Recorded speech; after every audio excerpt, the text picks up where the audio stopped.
Neighbor's house just burnt down. We were over on the next mountain and could see the fucking flames. John said they were as tall as the damn trees.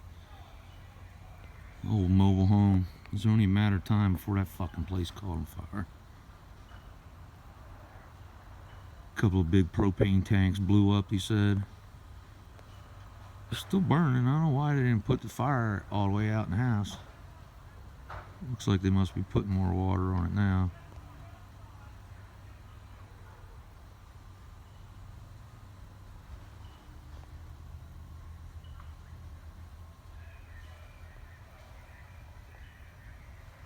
I hope they're okay. I don't think anybody called until John called them.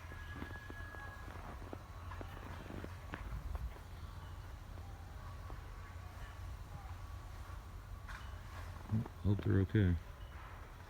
Let in, blow too hard. Worried. Smoke was definitely blowing this direction. Peace. Love y'all.